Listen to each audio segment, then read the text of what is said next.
go. Let's do it again. One more. Thank you. All right, thank you. Oh. There you go. All right, Scott, you're up. I wasn't through yet. I have working for Zandt County and I'm the HR director here. And I'm just very proud to be part of Zandt County and everything that I've like to see what's very hard to do. Thank you all very much. Thank you. Thank you. Thank you.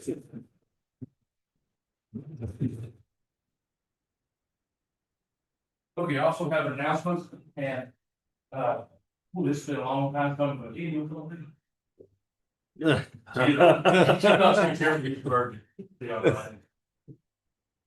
Okay, so this Tina has been court clerk at JP Court for 29 years. So- That's good. so, That is good.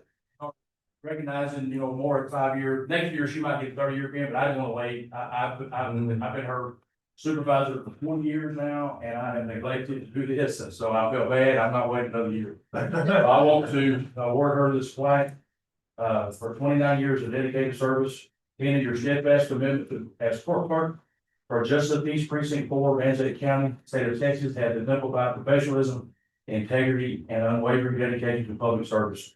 Your contributions have strengthened this office and the community is serving. I want to really appreciate you. Thank you.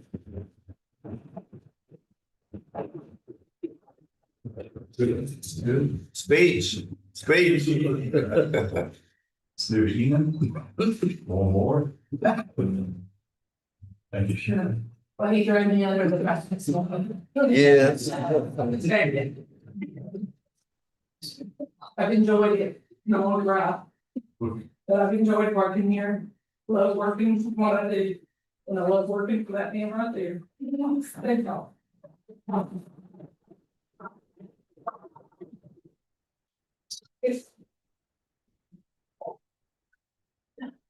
All right, are there any more general announcements? If not, are there any public comments? Public comments? No, all right. All right, we'll now move on to item number 4, presentation of a youth diversion program, individual success upgrade by Jennifer Pell. Good morning. Commissioners, thank you for this opportunity to share youth diversion success story this morning. Earlier this year, Chris was spiraling faster than any of us could keep up with. In about 6 weeks, he accumulated 5 separate charges. He was getting them faster than I could process them. His school resource officer, Officer Nichols, is in the back with us today too, local law enforcement, juvenile probation, his parents who were here also, we were all scrambling to do something, anything, to get his attention and stop the free fall. Chris was failing classes, he was under a truancy order, and nothing seemed to be working. Only one of his cases technically qualified for youth diversion, but I kept receiving notices on all the others, including 2 motor vehicle accidents and a citation from an Anderson County game warden. When we finally brought him to court last spring before Judge Shin, I reviewed the full list of outstanding cases. When I mentioned that game warden charge, Chris instantly realized the diversion network reached a lot farther than he expected. But more importantly, something in Chris changed that day. From that moment forward, Chris did the hard work. He attended Saturday schools, went to summer school, recovered every lost credit, fast-tracked himself into early graduation. He also started meeting with Staff Sergeant Rogers, who is here today also, and entered the delayed enlistment process for the Army. Chris also voluntarily submitted to alcohol and drug testing because he genuinely wanted to prove he was making better choices. I made a commitment to Chris, even though only one case was on diversion, I would act as the case manager for all of them. I helped him track payments, meet his deadlines, complete community service, and stay on top of class requirements. And throughout the entire process, Chris communicated every setback, every change, every hurdle. He never disappeared and he never quit. Because Chris kept showing up and doing the work, I also stepped down on faith and requested that the DA remand his juvenile probation case for pretrial intervention so that it wouldn't interfere with his enlistment. She agreed so long as Chris continued meeting his obligations, and he did every time. Today, Chris has cleared every outstanding case. It's his last official day of school, and he graduates this Friday and leaves for boot camp in mid-January. Was it easy? No. Was it worth it? So commissioners, this is why youth diversion exists, to help kids who make mistakes find a second chance before a bad season becomes a lifetime pattern. So I thank you for supporting this program. And I think Chris wanted to say something else. Morning, everyone. For those of you who don't know me, my name is Christopher Huss. I'm 17 years old. I graduated from high school Friday, like you said. These are my parents, Senior Master Sergeant Huss, my dad, my mom, Carla, my brother John, my sister Jenna, and my career staff Sergeant Rogers. And Austin, because he's been a big part of my journey. From January until about July, my life took a turn in the wrong direction. During that time, I accumulated more than 5 charges. Some were minor, some were major. And those came from reckless and selfless decisions without thinking about the consequences. I wasn't living with discipline, purpose, or respect for myself or the people around me. But today I stand responsibly. Just to say I put in the work. I took the responsibility, I turned my life around. I'm excited to ship out to basic combat training in January and earn the right to wear that uniform. Me and the old man came a long way from getting in constant arguments, fights, and everything else, but now I'm proud to say that it's my best friend and my biggest role model. I'm proud to stand here today and say that thank you, Dad, for everything you've done for me. And my mom, during this time when we were getting all these arguments and everything, I was getting all these charges. My mom was diagnosed with stage 3 breast cancer. And she never stopped being my mom throughout all that. She kept on fighting for me, doing everything she could, and never stopped being mom. So mom, thank you. John and Jenna, y'all kept pushing me throughout everything. Thank y'all so much. Y'all don't understand how much it means to me. I want to give you a special thank you to Miss Jennifer from the youth diversion program. You didn't just help me through a program, Miss Jennifer. You helped me change the direction of my life. You held me accountable. You supported me when I didn't feel like I deserved it. Never stopped believing in me. I'll forever be grateful for your dedication in helping young people find their way when they stumble. Commissioners, this program really does work, and I'm living proof of it. Thank you all for your unconditional love, your patience, and your firm accountability. The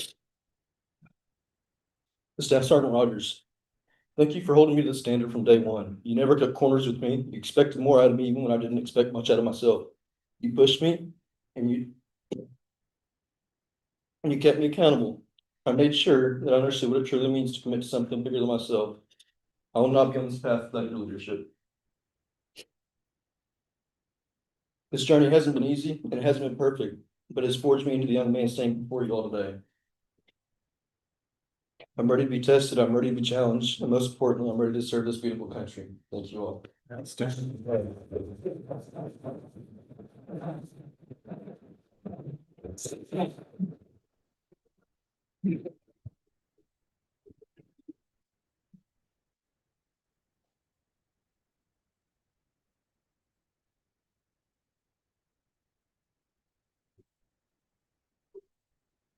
probably the best thing that happens today.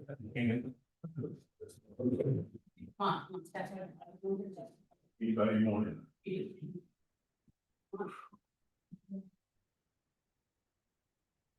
This is okay. Here, wood. Right here. One more. Thank you. Well, thank you, Chris, for coming and making that presentation, telling the story. And so you are aware the youth diversion program started in January of this year, and it has had a very good success rate thanks to Jennifer. And you can tell the purpose of the youth diversion program is to have to take the load off of the juvenile probation department. You not have to go to juvenile probation, but you get an option to work out any kind of change, any kind of things that have been done. without going through that whole process, and it's been very successful so far.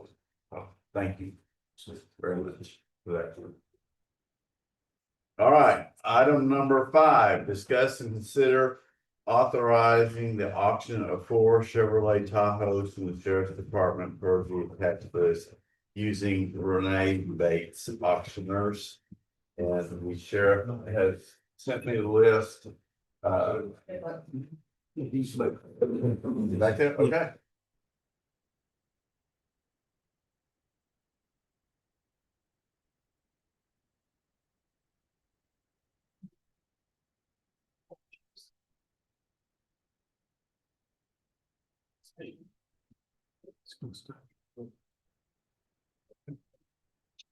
Is our list still good, Sheriff?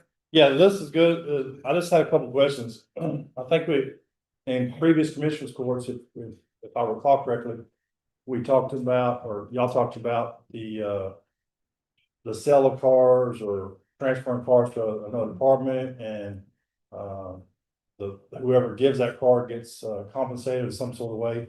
So I just want to make sure that we're still on track for if we send the trucks to Renee Bates, that the funds that come from those goes back to the departments. That is correct. Those funds will go back to your automobile purchases somehow. Then I'll have a motion, I guess.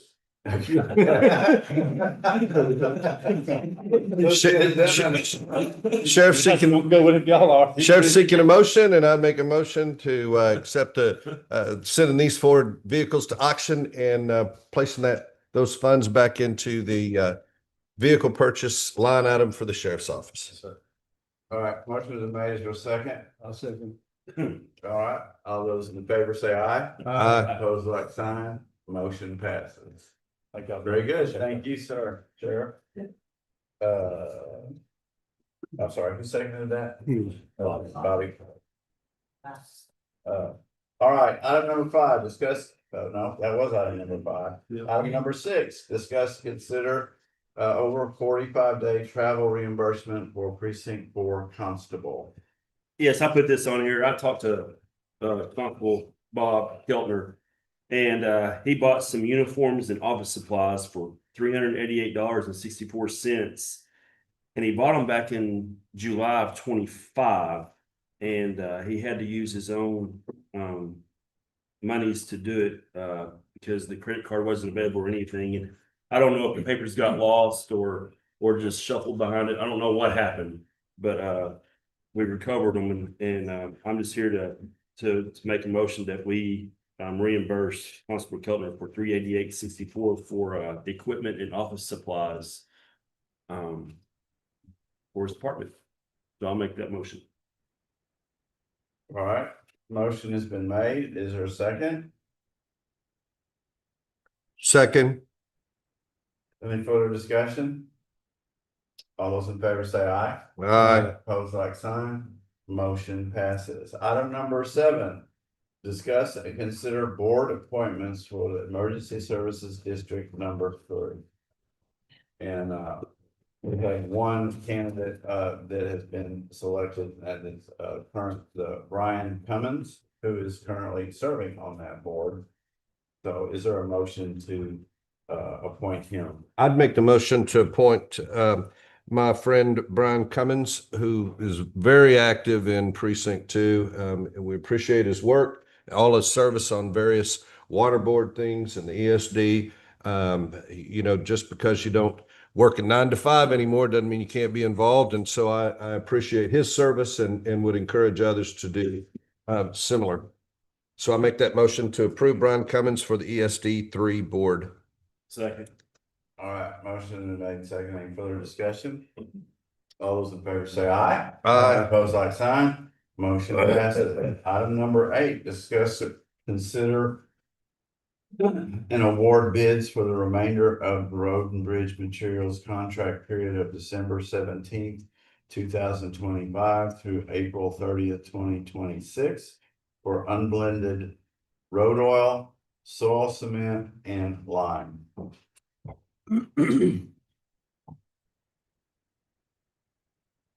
Good morning, Judge and Commissioners.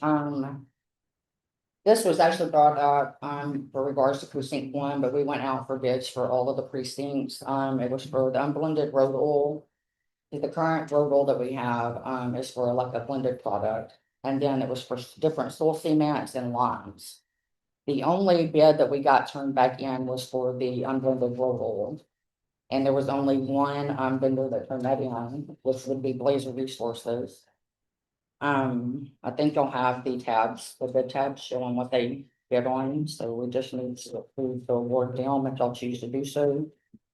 And to make note that the Portland Cement did not have any bidders, the commercial lime slurry did not have any bidders. And then there's a high cal quick lime rotary that don't have any bidders. So these were published in the paper, these Yes. bids were published. Yes, it's because, you know, the $100,000 threshold, we were afraid we would go over that, and it's not products that we had previously put out for bid in our normal bid process. So we had to go out for those. Got it. Problem is, when we get no bidders, a lot of them don't want to turn in bids because they say it's time consuming or whatever, but then it limits us on being able to go over the $100,000 with them, so. I don't think we have a track record of soil stabilization in Van Zandt County, so that we don't have a history with them to know how much we would use. But So we can still purchase it, we just don't have it under contract. our threshold is $100,000. Mhm. So, so I wanted to get that, I wanted to get a bid on that, but, you know, and we contacted them, but they just didn't respond to the bid, so. So Nicole, you're saying that if we go over $100,000, we just can't buy it? You can't buy it and you have to go back out for bids again. So if you get up to $100,000 on a particular item, you could continue to buy it, but you just can't buy it. You need. Not unless they're a vendor. So if I spend $100,000 this next week on some item that's cement, for example. Next week I'd have to send it out for bid again in order to reset that clock. If you spend $100,000 next week, you'd probably get some bids. There will probably someday. And I think that's a lot of it, like you said, you know, we haven't used these products, you know, throughout the years as much, and so we've never had to go out for bids, but. I probably used about 50,000 on soil cement this year, but it was I had to kind of limit myself because when we first started the year, it was $50,000 was the limit. Then the legislature changed it up to 100,000. So anyways, and there's different types of soil, take different types of stabilization. Lime stabilizes soil like Bobby has, but then when you get into sandy loam, you use cement. So we just don't have any options like to how to stabilize soil. So anyways. And the oil, the unblended oil it's the price on it is half the price of the blended oil. And it's not as good a product, but I have a system of mixing those two oils and I get a really good product out of them. So it doesn't take very long to get $100,000 on, $10,000 loads. So I was, I wanted to go ahead and get them in the system, but so. Yeah.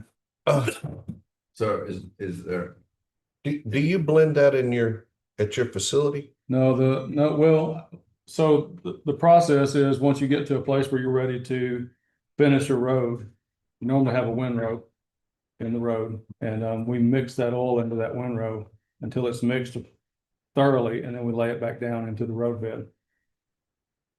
It's labor intense, but so when I don't mix the two oils in my yard, I mix them in the actual windrow that I'm working on. I would like to note that they put on their bid, that prices are subject to change. I'm assuming that's according to the oil and gas prices per barrel.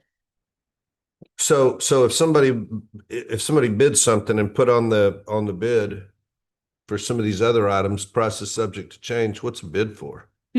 Well, the only thing that we really have that on is the gasoline. They have to turn in like the fuel process. They have to go by the Monday before a certain date of their invoice.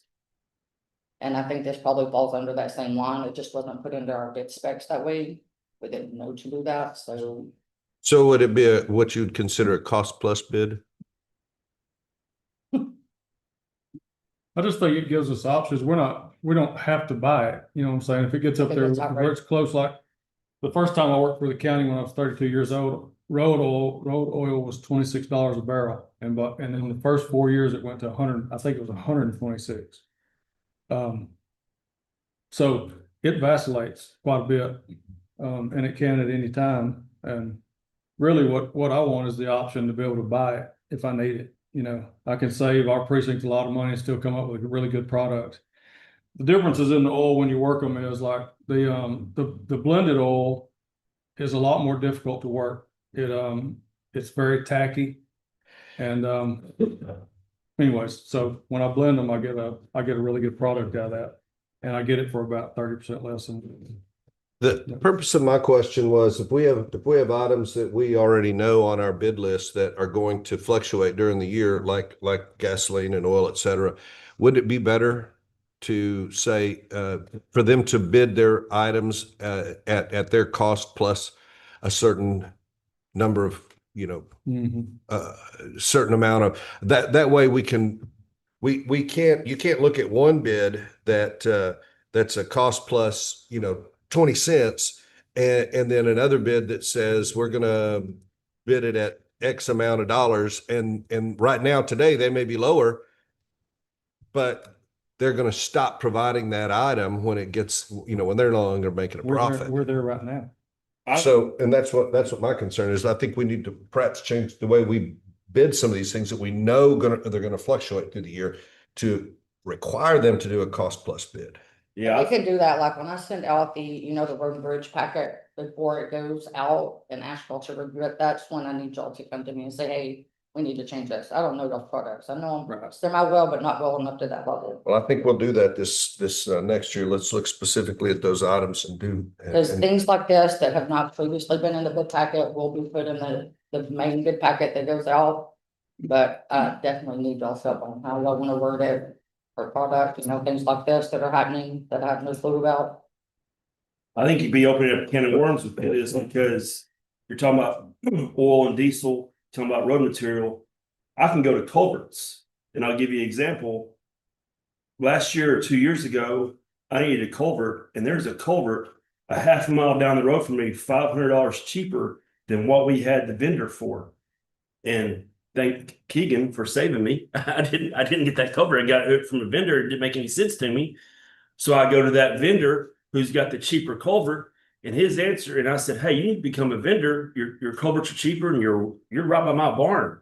And his explanation for not becoming a vendor was because of the fluctuation in steel prices. He's like, I can give you this price for this culvert now, but 6 months from now, steel may go up. And so if you're going to do it for one, you might as well do it for all. Well, and they have the opportunity, once they submit a hard bid, to present it back to court for a price increase and for the court to vote on it. The problem is if you think they go above the other lowest bid, you've got to give that other company the opportunity to say, yes, I'm going to honor my price. So they would then be awarded that bid and rather than the other one be an increase. So that's where that all goes into play.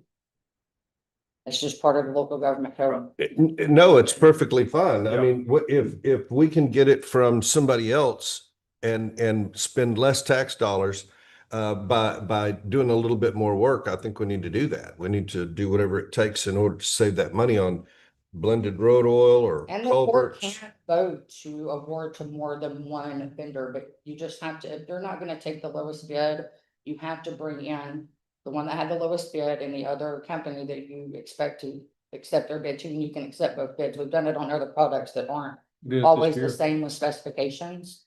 It just has to be brought to court and the lowest bidder has to have the opportunity to speak and to know that y'all may accept two award, two bidders. And that's not really even the issue. The real issue is that I believe that we need to bid this properly so that the county gets the maximum value.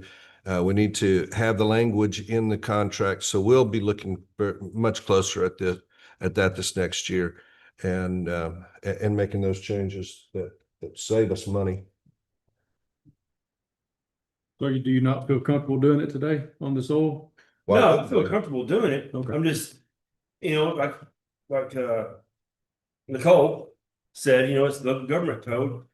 A lot of it doesn't make sense where I can go get this for cheaper, but I can't get it cheaper because they're not a vendor, which costs everybody more money. It's just, And I've had vendors tell me that other counties award it to everybody. Legally, I don't see how they're getting away with that according to local government code, but. Back in the day, I'm just gonna go back to Virgil, a lot of times he would bid stuff.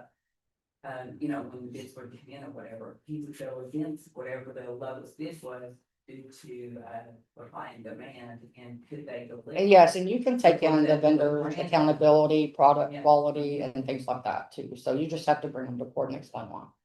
We have at this moment, a vendor. There are two suppliers in Dallas and it's crushed concrete. And one supplier has decided to start buying the rubble that's being brought to them. So they're getting all of it. But they went up on their material. They had to offset what they were having to pay for the rubble. So our other supplier is not getting any material. So we're not getting any material because our supplier, it just trickles down, and logistically, like, it puts a hurt on people that are using it. And I'm sure Bobby's probably having the same struggle. So, we just get caught up in these things. We should be able to find our way through it, so that we can make the most of what we have to work with. I would think we'd be able to get through that somehow. But even if the guy, our supplier, can't get it at the place, one of the places where it's cheaper that matches his bid, it's approximately $10 a ton higher at the other place because of them buying it. And he refuses to do it at $10 a ton more. Well, he would go under. There's no small business person that can afford to do that at a contract price. Well, and that's why they have the opportunity, to present it back to court Right. for a cost increase. Right. Well, and I business is definitely a risk, and we have competing, and I raised the concerns of the folks that are paying property taxes, to be, more important, unfortunately, than the small business owner. I have concern for them because I don't want anybody to go out of business, but I also think that we need to spend the tax dollars very wisely and as carefully as possible, keeping in mind the government code and some of the things that we have to do. And that's probably why some counties have a purchasing agent that is constantly going back through these items and making sure that the prices are, the very best that we can get. So those are things for us to think about. But I don't have any problem supporting an unblended road oil because it's going to give you the tools that you need to put down good roads at a cheaper price. I don't have a problem. I need to make a motion to accept that bid If you for like. unblended road oil. So I'll make that motion to accept this bid for unblended road oil from Blazer Resources. That motion is made. Is there a second? Second. Any further discussion? All those in favor say aye. Aye. Opposed, like sign. Motion passes. Thank you. Item number 9, discuss and consider, discuss a petition to Texas Commission on Environmental Quality for the creation of the Rocky Creek Ranch Municipal Utility District Number 1 and request for a public hearing. I put this on the agenda. Our state senator's office informed me of this application, and I have formally requested a public hearing. This is a significant event. For those of you who don't know, a municipal utility district, or otherwise known as a MUD, is a special purpose district created to provide essential services such as water supply, sewage, drainage, and other utility services to areas that lack adequate infrastructure. MUDs are authorized by the Texas Commission on Environmental Quality and often serve developments outside the city limits. That play a crucial role in ensuring residents have access to necessary utilities and infrastructure.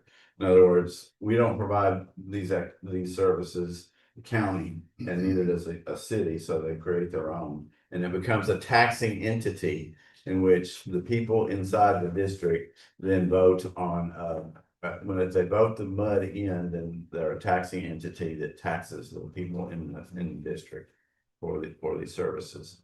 So, and Tony, did you want to have any kind of input on your research? I do. Thank you, commissioners.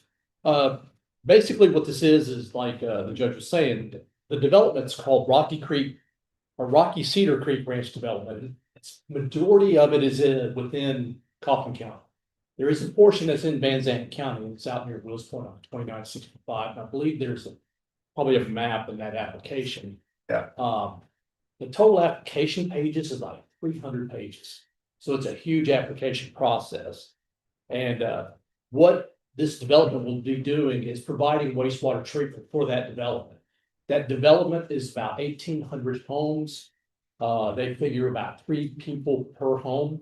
So about 5,400 people. So that's how many people are going to be in that development. It's not a huge development. It's the lot sizes, I believe, are in the neighborhood of about 40 by maybe 100, the very small lot sizes.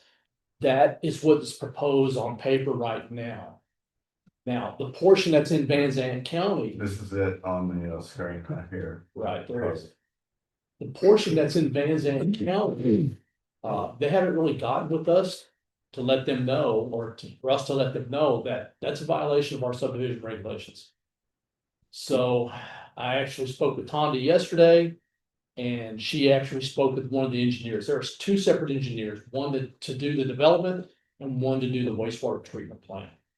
So the folks that are doing the development for the subdivision, they know there's an issue with the size of the lots. So there is going to be some more discussion with the developer as to what they need to do in order to change that. But as of this point in time, the wastewater treatment plant is still has to be heard before the TCEQ. Their application is still before them. The public has the ability, and I put a package in front of all of the commissioners and the judge there. Basically, what you can do is you can actually go in there and make public comments. The judge has already mentioned that the county has requested a hearing. We don't know when that will be. We have to be notified as to when that is, and also Coffin County is going to be part of that since they are part of this subdivision as well. But on that packet that I gave you on that last page, there's a link there that shows where you can send in your public comments to, whether you're for it, against it. This discharge from this unit will be going into a dry creek, which eventually will make its way down to Cedar Creek Lake. At that point in time, it should be fine, but people have concerns about stuff like this, so just. Mr. Costa, are you open for questions? Yes. Am I understanding it right that in order for there to be a public hearing, we need to have a certain number of signatures on a petition? It's not a petition, it's comments that are made to the TCEQ. He will take all those comments into consideration and determine if there's enough public interest that then we can have a hearing. I was only asking because it says discuss petition to the Texas Commission or TCEQ. So we're not actually trying to secure signatures for a petition? No. Okay, so we're only soliciting comments to TCEQ related to the subdivision. Correct. And and we can publish that link that you have there related to the TCEQ comments? Yes. These are all public documents that are available on TCEQ's website, which are almost impossible to find these documents. It took me about an hour just to go find this one particular document. It's not a very user-friendly website. At the very beginning of this document, there's a actual application permit number, and that's WQ 00168900001. You have to find that actual application permit on the website, and it's not very easy because it covers a lot of different areas. So I plan to put this application or on our website. I've got it scanned in to put on the website by the end of the week. For anybody that wants it. So just a quick primer on how MUDs work. So the folks within the mud are the ones that have the folks that live within the municipal utility district are the ones that have the right to vote on whether or not they're going to form the mud? Actually, the TCEQ is the one who's actually gonna look at all the comments and whether or not it fits the needs of the development. And based upon public comments, because this not only affects just the folks within the mud, it also affects all the other surrounding properties around that area.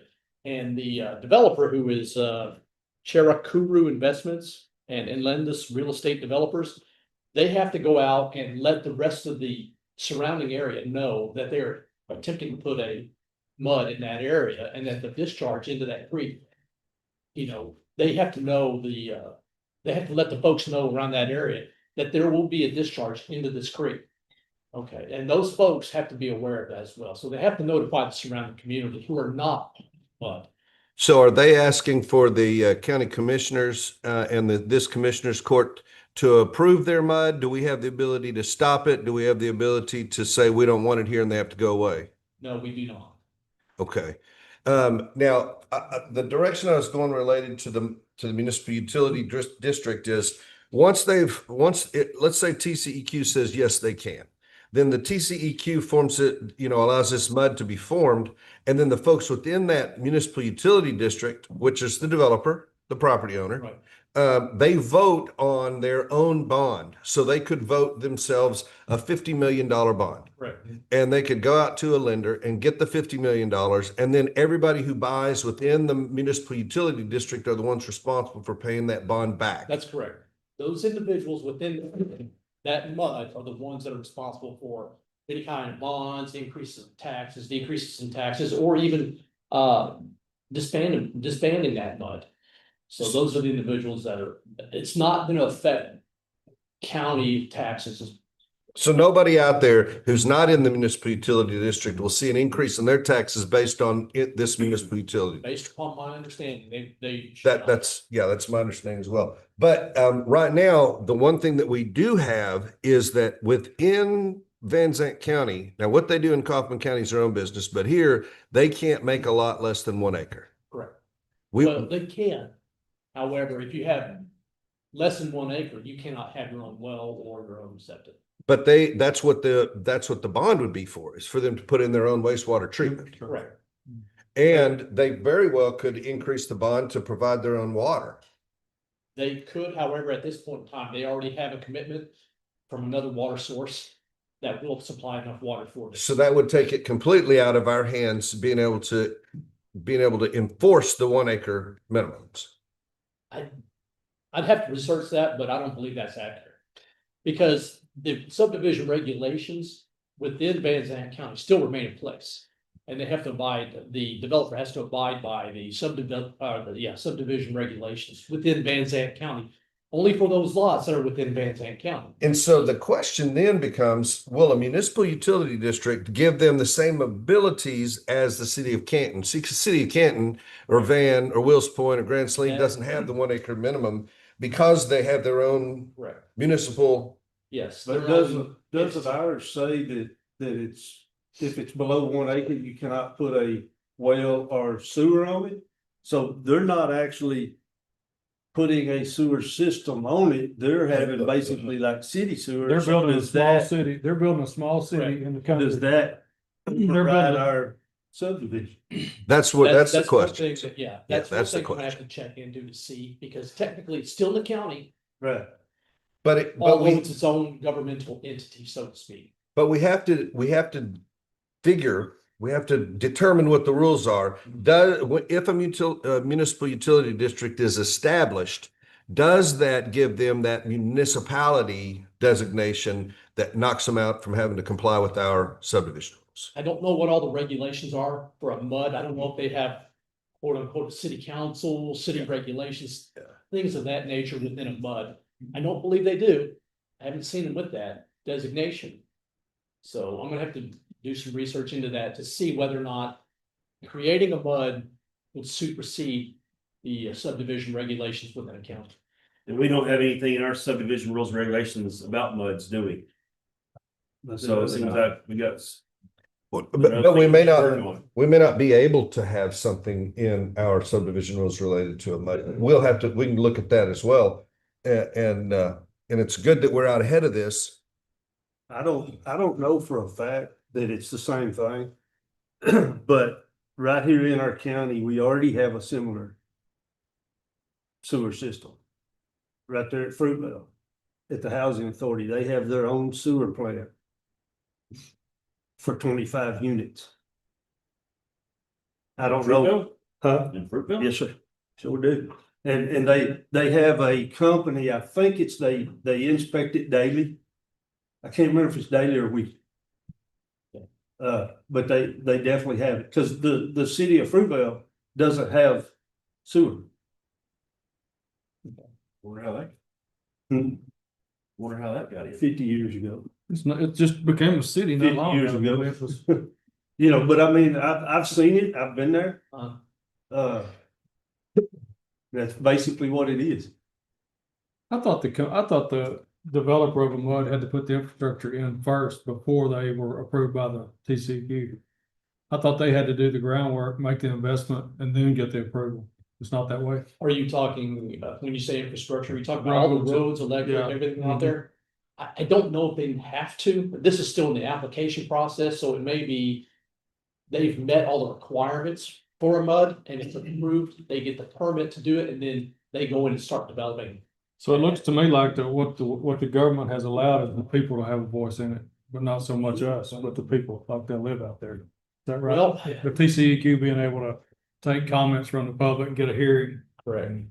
Now, as from the public side of it, the individuals that would be purchasing out in that area, they may not have a voice in that because, of course, they don't know if they're gonna move out there right now. So they wouldn't have necessarily a voice in it, other than the fact that once they go into that area and decide that they want to buy in that area, it has to be disclosed that they are purchasing within a mud, and they understand that. That's a separate governmental entity that allows them to be taxed by that entity, so. And the real issue, in my opinion, is when the MUD is approved and they seek a bond and they're the only ones voting, and that bond then is hung around the neck of all 1,800 property owners out there. And what we don't want to happen is what happened in Forney, having 1,800 houses on a 40 by 100 lot That's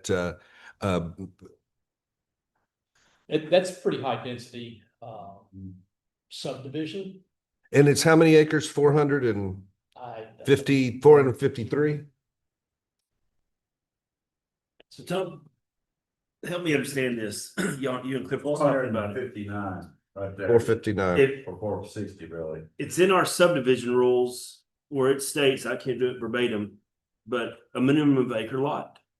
So if we have this mud trying to come in the county, we have our county subdivision rules and regulations. In my opinion, they would have to abide by that where acre, there's no exception if it's a mud or not.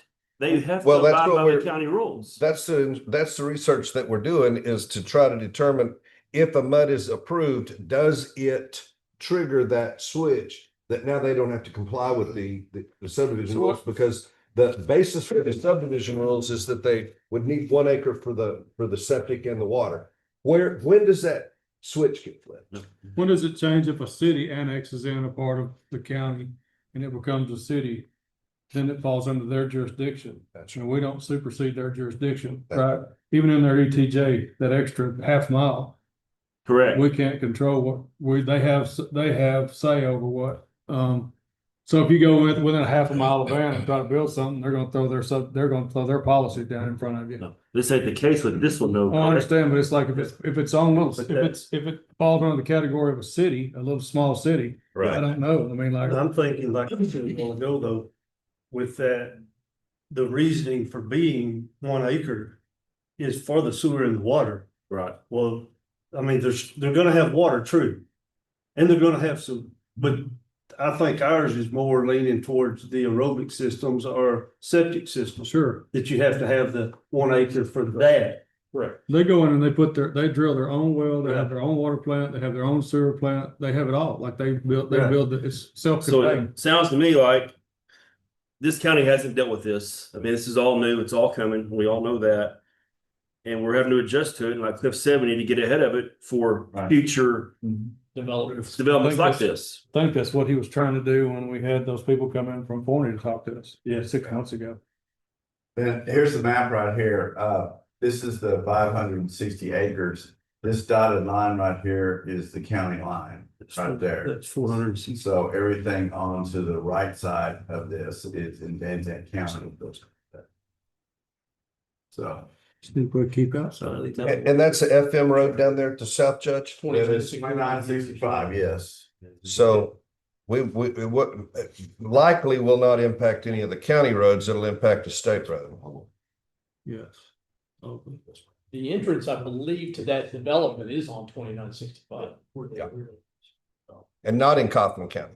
Not in Coffin County. So that's gonna increase the traffic by Oh, yeah. 5,000 cars a day on 2965. This is the proposed layout. Holy right there. mackerel. I don't know how you get a house on a 40-foot lot. Make it small house. Go to Forney. Zero Yeah. lot line. Look on the right on the right of the interstate in Forney. That's the reason there's 3 foot between the houses. So apparently this is the entrance right here. Well, I tell you, even if it doesn't require more roads, even if it doesn't, that density will require an increase in the judge's office, in the constable's office, in the sheriff's office. Those kind of developments increase personnel costs across the board for what we have here. And part of it is that you are gonna have a lot of individuals in that area. 5,400 is greater than the population of the city of Canton, right? So you're gonna have a lot of individuals, which increases a lot of potential for problems. And like you said, which could increase the size of courts, county courts, whatever. Law enforcement, law enforcement. Law enforcement, all of Ambulance that, service. every fire service possibly. You haven't talked volunteer about fire- water services either. They're short on water out there also. Right, so the thing is, when you look at that, the tax base is not, the most of that tax base is not gonna be in Van Zandt County. It's gonna be in Kaufman County. And we don't know yet what they believe their average house price is gonna be. That hasn't been established yet. It'd be too much if it's on a 4-foot lot. I kind of beg to differ. Yeah, Yeah. yeah, it's hard to say. They go up. Yeah. It's not, 80 feet wide home, it's 80 feet wide or 80 feet tall. Yeah. Something like that, And so so maybe even a 3,000 square foot on a 40-foot lot, but it's all vertical. What are we doing here today? Well, we're just- There's no action. This is just for information. Any other questions for me? We appreciate your constant this effort, that's topic. for sure. Yeah.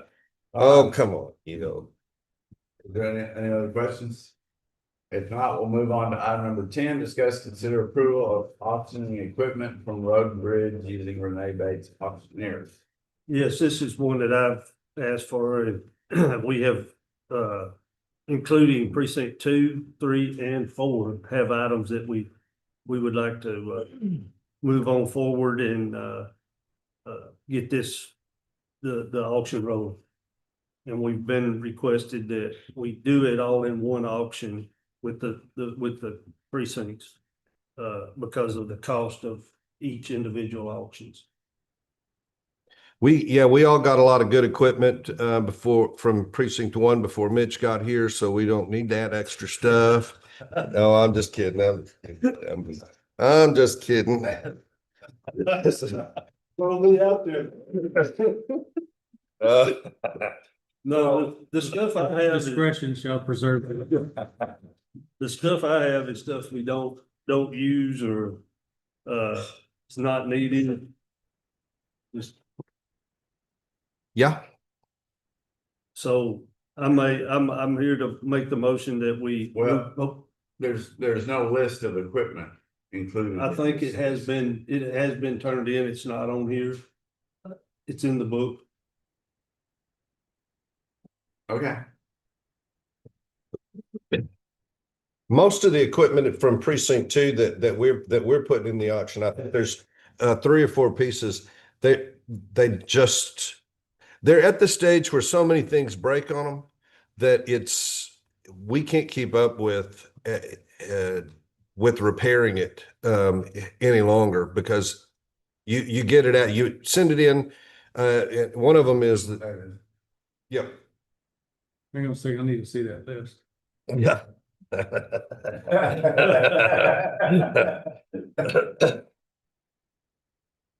The thing, like Cliff was saying on it, a lot of this stuff, if you take it out and you get to work it 2 hours, it breaks down. If you get 2 hours before it breaks down. And then the problem we've been having with some of it, it's older, so we can't find parts for it. Right. That's right. We've even, on some of the stuff that, my guys has been on the phone with what I call equipment wrecking yards, junkyards, trying to find parts and can't find them there either. You know, I have one that we lost the steering wheel off of, hauling it in. We ain't found that steering wheel yet. We had to make a steering wheel, you know, on a roller. That's pretty sad, you know. I mean, we hung it all over. Did they just misplace it while they were driving? They had it on the trailer, hauling it down. Oh, I the see. steering I wheel see. bounced off, and I we see. don't know where it went.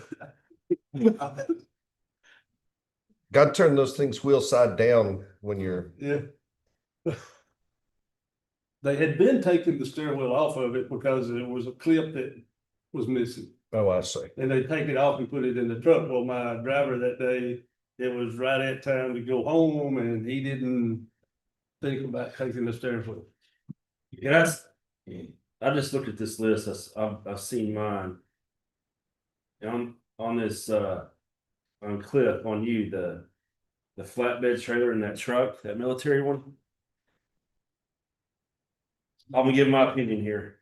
You're the only one that has this. I had one and I sold it.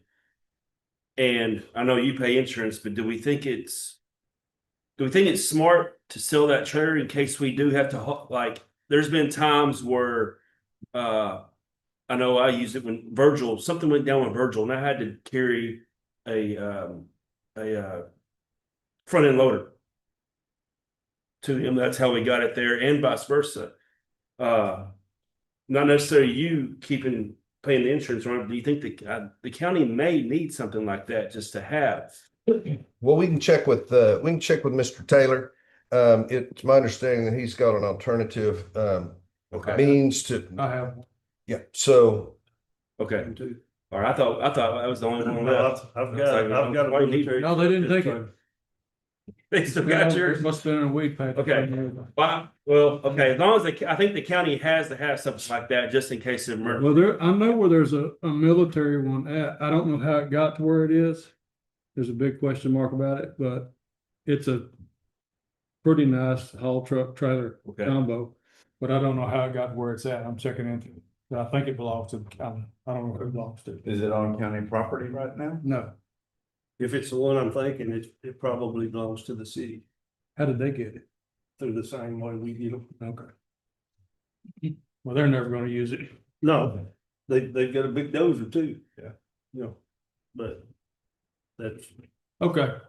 they We can got get- haul truck. So is there a motion to approve auctioning this equipment? I'll make that motion. Is there a second?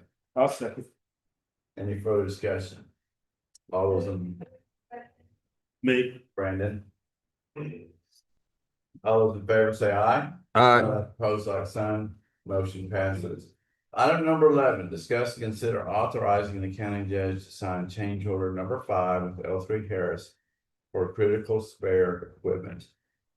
This is an order in which critical spare equipment is based on the equipment that we currently have at our tower sites.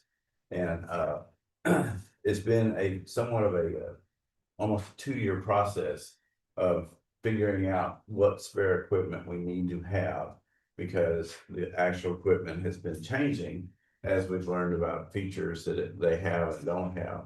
And so we finally have got to the point now where we've got that list down to what we need And, it's, the majority, part of the contract states that we are allotted X amount of critical spare equipment based on the hardware we purchased. And, now that we've got that determined, we were over slightly on that, amount. And I can't get to my deal. Does anybody have? Screen keeps dying. But anyway, I believe it's $19,000. The change order is, it's a total of around $285,000. For the equipment, but we have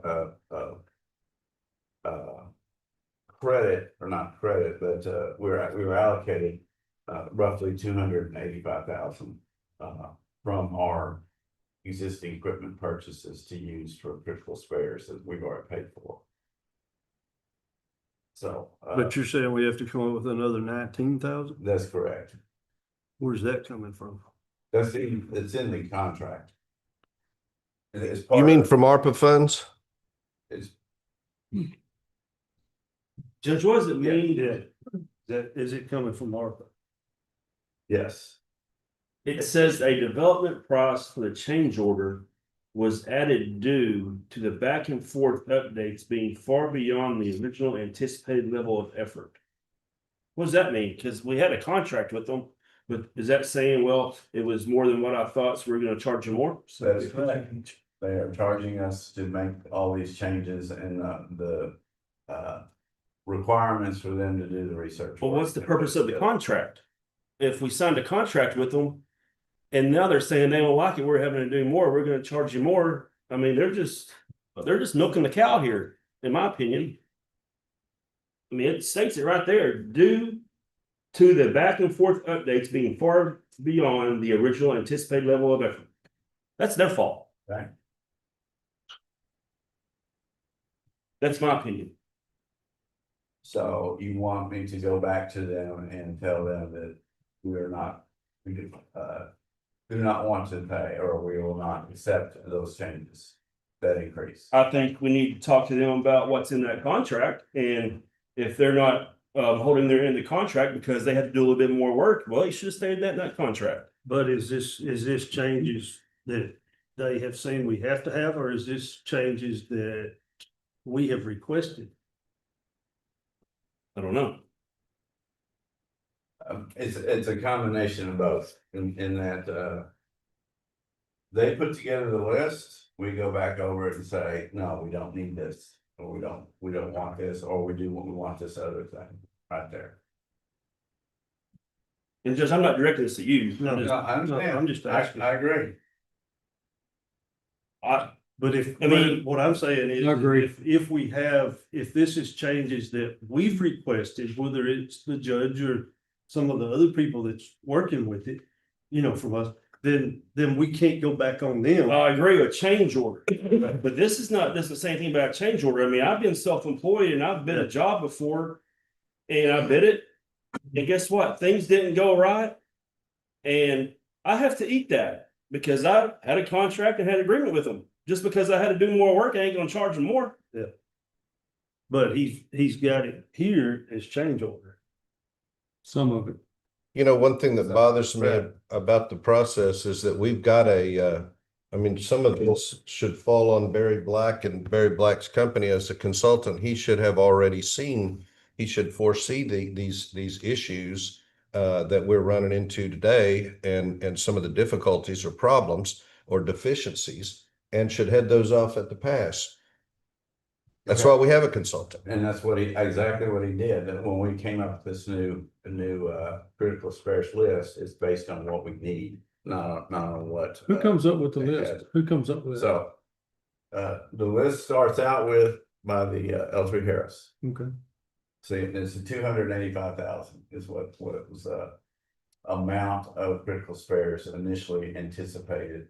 And then they, through the, I just think this is my opinion. I smell a rat when you come to government and people get contracts, they try to milk you for everything because they know what you have. And I think this is a prime example of it. Oh, I had to do more work, so I'm gonna charge you more. There probably should be a little bit of pushback on. I had no problem with, there was pushback. It was originally $30,000 that they were trying to charge us. Really? Yeah. So, is there a motion to reject? I'll make that motion. Uh, Motion to reject and to have a conversation with them. Is this a change order or how are they getting this? If it's more work, then should have thought that, why not, we did the contract. okay, motion made by Commissioner Barton. Is there a second? I'll second. Okay, any further discussion? Perhaps it would be beneficial for L3 Harris to come have for us to have them in one of our future meetings, and just maybe we can ask some questions related to, Okay. to what they're doing So why? and why this is taking longer than they had originally anticipated, and what we're going to do to get this finally online. Okay, yeah, that's a great idea. I agree. I will do that. All right, all those in favor say aye, to reject the change order number 5, say aye. Aye. Opposed, like sign, motion passes. Item number 12, discuss consider ratification, vendor selection, and cost for the installation of holiday lights and decorations. I know this is item that you put on there. We're ratifying what we did before, because in the effort of transparency, Keegan did a substantial amount of work in securing 7 different vendor bids. The final bid went to Star Services out of Wills Point. It's a fireman over there that does this on the regular. It was for the total amount of $15,497, which was less than what we had stated that we would go up to. And it was correctly pointed out that the money to pay for this didn't come from tax dollars, but from the Economic Development Fund, which draws people and businesses, et cetera, into the county for business purposes.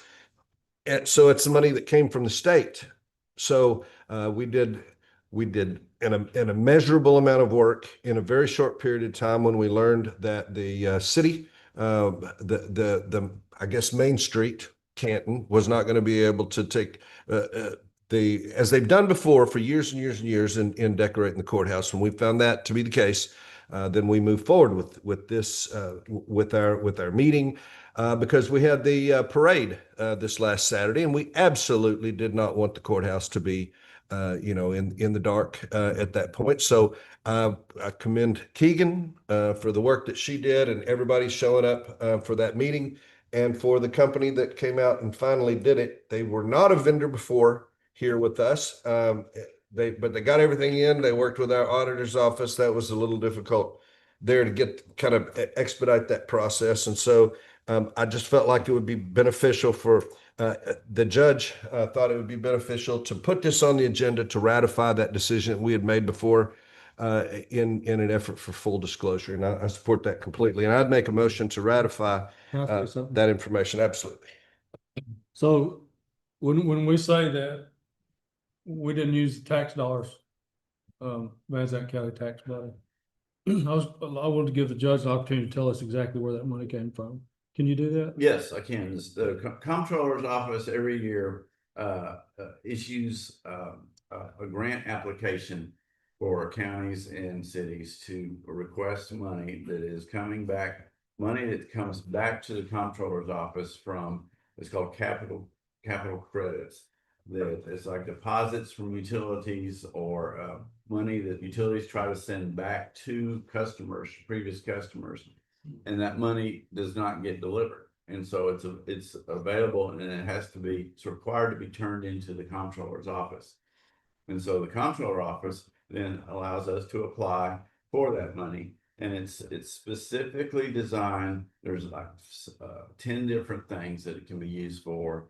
And most of them are related to economic development, but it's earmarked for that only. It can't be used for any kind of other uses other than for economic development and some other functions to fulfill general purpose things related to economic development. I can get you the whole list. But yes, so that money's earmarked. We've been collecting this money for multiple years. And we have over $500,000 actually banked up in this account. And we do have money earmarked for two companies in Wills Point that have are building abilities. One we're going to get $20,000 to, the other $25,000 upon completion of them building a new facility in the area. And we voted on that last year, but the economic development money can be used for these other things. It's also used to support the CAC, the Child Advocacy Center, and one other, I think the Rainbow Room, two other services that support children. I wasn't trying to step into your emotion. It's just I've had a lot of questions about it and I No, couldn't, absolutely. and the judge finally kind of explained it to me and I felt like he needed to explain it to the public. And that's, you know, a guy moves and they can't find where he went and they got that money back.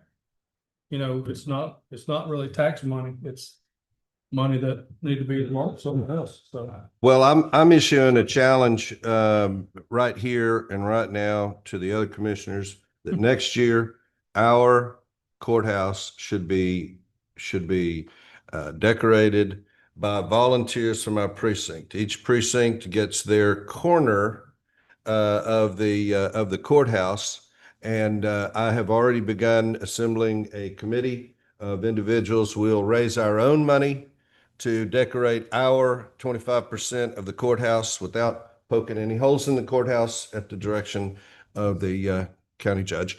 But other than that, we're going to be decorating our corner. And so I would put this challenge out there to the other commissioners that they would take up and form their own committees, raise your own money to decorate your corner. And then we have a group which I'm appointing Mr. Barber as the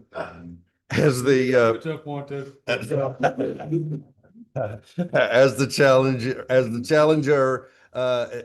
But we need an impartial third party group that will vote for how much better the precinct 2 corner is than the rest of the precincts for next year. Impartial group. So there needs to be some kids. That needs to be children. Well, Let the perhaps. children be the judge. Perhaps, as long as they understand. Well, as long as they appreciate that the precinct 2 is the best corner of the I think decoration. that's your corner over there. No, my corner is by my precinct over here. Yours is, Mine's over here. yours is over here. That's right. Yours is over here. And maybe we circle the courthouse, each year you move, clockwise, 1 quarter so that, but it doesn't matter to me. I'm just saying, I'm just putting that out there as that'd be a way that we could decorate the courthouse and have community involvement and increase the community in this process. Yeah, I felt like after I left that meeting last Friday, I felt like we were between a rock and a hard spot. 2 Fridays ago. 2 Fridays ago, yeah. Well, I was straight. I think So me I would- I and just- Cliff were in the commissioner's office. We found out in Keegan, and we found out on December 5th. And within 2 hours, she had 7 bids. And Monday, they were out there working. We had some problems with it. So they started Tuesday, and she stayed at Keegan, is what I'm talking about, stayed on them. And the goal was to have it done by the parade, because we had heard people want to know why it didn't get done. And we got it done in 4 days. So was it the perfect way to get it done? No, but it got done. And it won't happen next year because we're going to have a contest. Yes, we are. Yes, we are. Motion to ratify the contract of vendor selection and cost of installation of holiday lights. Is there a second? I'll second. All right. I'm not gonna ask for any further. Is there any further? All those in favor say aye. Aye. Opposed, like sign. Motion passes. Item number 13, discuss and consider an over 45-day travel reimbursement for Road Bridge Precinct 1 transfer station attendant. I think his time got lost somewhere, got stuck on the back of another page and didn't get turned in. And we were in a transition moment where he was kind of new I don't know. He didn't say anything to me about it. And, anyways, it passed him by. Now here we are. Got to try to vote to pay him. How much is it? I don't know exactly what it is. I did last couple. Computer equipment. Do you know exactly how much it is? 102.60. All right, is there a motion? Yeah, I'll make that motion to pay, back pay for the. All right, is there a second? Second. Any further discussion? All those in favor say aye. Aye. Opposed, like sign, motion passed. Number 14, discuss, consider approval of the Falconwood replat subdivision plat located on Van Zandt County Road 3811 and Farm to Market 751 in precinct 3. Yes, Judge, this is, this is one of mine, and he's already went through all of everything and had it all up, and he has not sold any property out there at this point.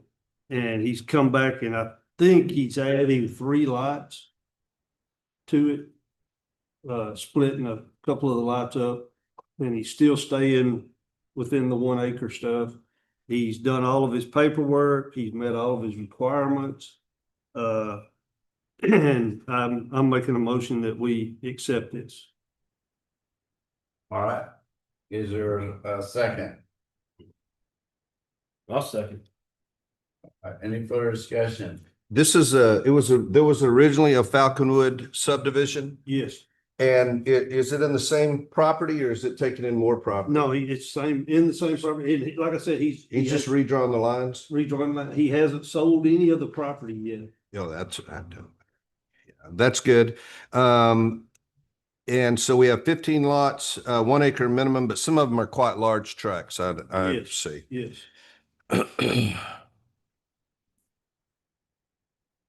All right. Well, as long as Susan's okay with that. So, motion has been made and seconded. Is there any further discussion? All those in favor say aye. Aye. Opposed, like sign, motion passes. Item number 15, discuss, consider approval of BHP Creekside Property Addition Subdivision Plat located on Vincent County Road 4111 in precinct 4. Yeah, this is mine. Trying to think of his name, can't think of it. He's met all the requirements. He goes with Mr. Abbott. Everything's fine. This is gonna be 6 spaces for rentals. He's paid all his fees. And everything is copacetic, and I'd like to approve this BHP Creekside property subdivision. I make that motion. Motion has been made. Is there a second? I second this. Any further discussion? The 6 spaces for rentals. Do you know what kind of rentals those are? RVs, aren't they? No, do what? Like a tiny home? Pole barn? So it'd be like Airbnb? Or is it long-term rentals, are you saying?